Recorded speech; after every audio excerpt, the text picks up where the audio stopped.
ఆయన ఒరిగిపోయింది ఆయన శరీరం ఒరిగిపోగానే ఆ అరణ్యంలో ఉన్నటువంటి వాణ్ణి పిలిచారు.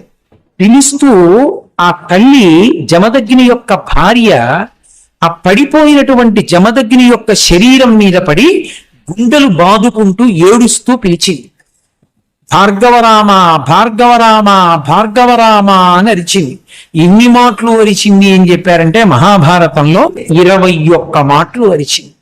ఆ అరవడం కూడా ఎలా అరిచిందంటే పరశురాముడు లెక్క పెట్టుకోవడానికి అవకాశం ఉండేటట్లుగా అరిచింది.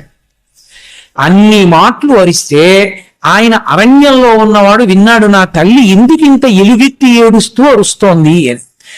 పరుగు పరుగున వస్తూ లెక్క పెట్టుకున్నాడు ఎన్ని మాటలు పిలుస్తోంది అని. ఆశ్రమానికి వచ్చేటప్పటికి 21 మాటలు పూర్తయి. చూశాడమ్మా ఎవరు చేశారు ఈ పనిని అడిగాడు. నువ్వు కార్తవీర్యార్జునుడిని చంపేశావన్న కక్షతో కార్తవీర్యార్జుని యొక్క సంతానం వచ్చి నీ తండ్రి అయినటువంటి జమదగ్ని చంపేసింది అని. వెంటనే ఆయనకి కోపం వచ్చి, అమ్మా ఈ క్షత్రియులు దురహంకారి, భూమిని పరిపాలించవలసినటువంటి క్షత్రియులు యుక్తాయుక్త విచక్షణ లేకుండా ప్రవర్తిస్తున్నారు. ఒకప్పుడు ఆతిథ్యం పొంది ఆవుని ఎత్తుకుపోయారు. ఆవుని ఎత్తుకుపోతే నేను ఆవుని విడిచిపెట్టమని అడిగితే బ్రాహ్మణుడు వెర్రివాడు చంపేసేయమన్నాడు. నేను యుద్ధం చేస్తే నా చేతిలో చచ్చిపోయాడు. ఆయన ఆవుని విడిచిపెట్టలేదు కాబట్టి యుద్ధం చేసి చంపాను. నేను లేనప్పుడు దొంగ దెబ్బ తీసి నా తండ్రిని చంపారు. ఈ క్షత్రియులు బతకడానికి వీల్లేదమ్మా. నువ్వు 21 మాటలు గుండెలు బాదుకుని అరిచావు కనుక 21 మాటలు ఈ భూమండలం అంతా తిరుగుతాను. క్షత్రియుడన్నవాడు కనపడితే చంపేస్తాడు.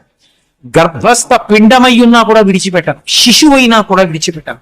క్షత్రియుడన్నవాడు ఈ భూమి మీద ఉండడానికి వీల్లేదు.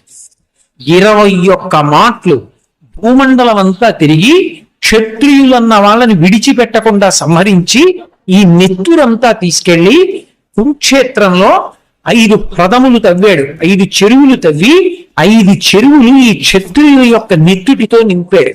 వాటిని శమంతక పంచకం అని పిలుస్తారు.